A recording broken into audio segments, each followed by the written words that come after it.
Maghanap ka ng pasok sa panglasa mo. Huwag mo ipilit sa akin kasi tindahan ko, hindi ko naman siya pinipilit. Sa may gusto lang.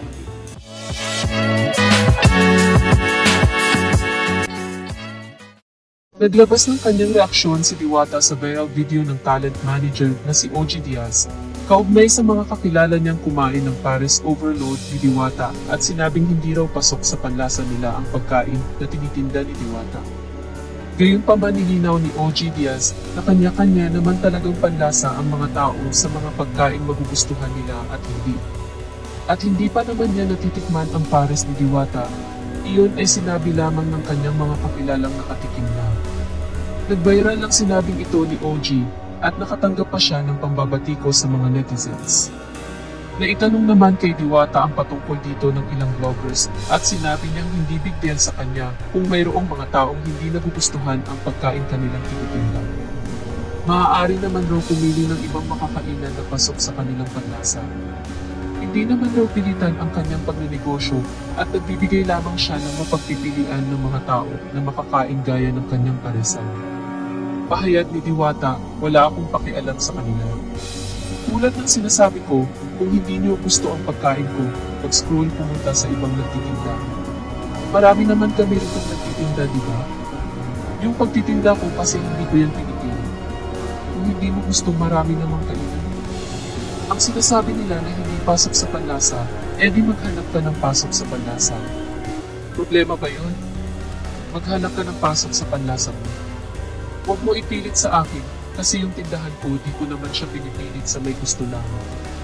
Samantala, sa latest video ng OG Diaz Showbiz Update ay tinanong ng talent manager ang mga bashers kung napanood ba nila ng buo ang naging pahayag niya at ganun na lamang ang kanilang naging reaksyon. Sa ad pa niya ay malinaw niyang sinabi na hindi pa niya natitikman ang Paris ni Diwata kaya hindi niya ito mahuhusgahan.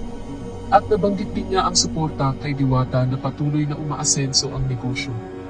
Minabuti ni OG na magpabili ng mga pagkaing itinitinda ni Diwata upang matikman niya ang mga ito.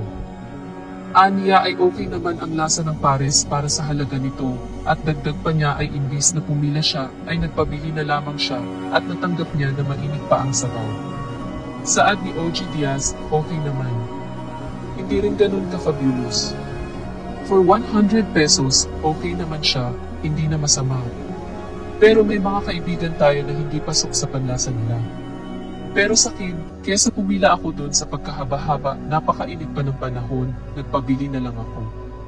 In fairness, masarap pa rin naman yung sabaw kasi mainit pa rin yung sabaw. Nang tanungin kung pasok sa panlasa niya ang Paris Overload ni Diwata, ani OG ay pasok ito sa kanyang panlasa. Maging ang Seek and Joy na bagong produkto ni Diwata ay tinikman niya rin at sinabing kaya naman pala dinarayo si Diwata dahil sulit ang pera sa halaga ng pagkain. Aniya, kaya naman pala dinadayo si Diwata. Kung iaayon mo sa presyo, huwag ka nang maarte dahil masarap na siya for 100 pesos.